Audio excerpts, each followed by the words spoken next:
Good evening. My name is Dennis Ryan. As the treasurer of Menard Electric Cooperative, I would like to highlight the financial status of the co-op at the end of 2024. I will be referencing the financial statements handout you were provided as you entered this evening. On the left side is the balance sheet. The co-op's total assets are shown on line 6 as just over $90 million, up 4% over 2023. As you can see, most of our assets are invested in our physical plant shown on line 1. The total depreciated value of our property, plant, and equipment is over $67 million and represents the value of our poles, conductors, and facilities in the field, as well as the headquarters building and fleet operated by the co-op's employees to provide service to you. The balance sheet also shows members' equity and liabilities. I want to draw your attention to line 7, indicating total members' equity at year-end was $37 million.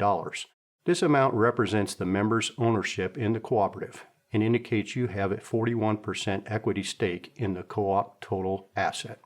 This equity is a key component of the financial health of the co-op, which is assessed routinely by the board.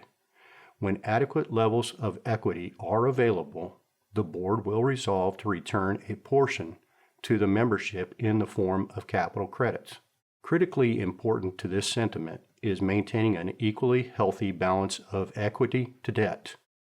Note on line 8, the co-op's long-term debt at the end of last year totaled almost $45.5 million.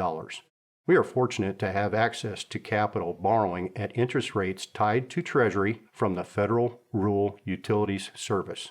While rates have been on the rise, our blended interest rate at the end of 2024 was favorable at 3.5% on these long-term notes. On the opposite side of the page, you will find the 2024 income statement.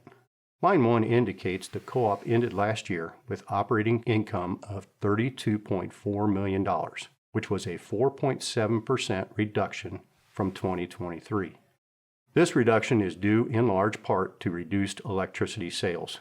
Shown on line 1A are the volumes of kilowatt hours sales in both 2023 and 2024. The stark 10% reduction is a result of increased levels of energy efficiency, mild weather patterns, and the mid-year closure announcement from the ICG coal mine in Elkhart, the co-op's largest consumer member.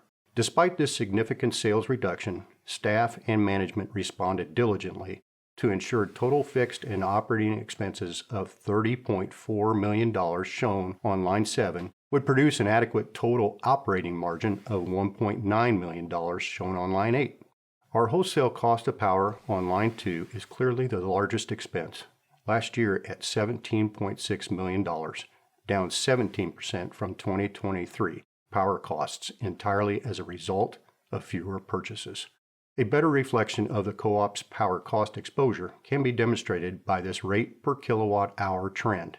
The graph shown here demonstrates the co-op's per unit cost for each kilowatt hour of purchased electricity. Fortunately, rates rebounded in 2024 to a pre-pandemic level following the steep increase in 2023. However, as you can see, the future is not as bright. Our current year's budget predicts a 19% increase, being driven in large part by increases to the wholesale transmission expenses as new grid reliability projects come to fruition. Looking further down the income statement, line 8 depicts the operating margins I mentioned of $1.9 million.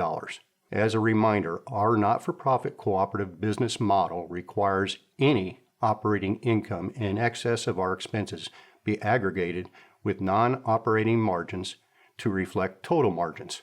Line 10 demonstrates those total margins were $3.2 million. All of these dollars have been allocated as capital credits to each individual co-op member based on their 2024 patronage. I hope this report has provided you a clear perspective of the co-op's financial health. We continue to put you first by reinvesting in our physical utility plant. We continue to put you first by safeguarding your equity in this co-op.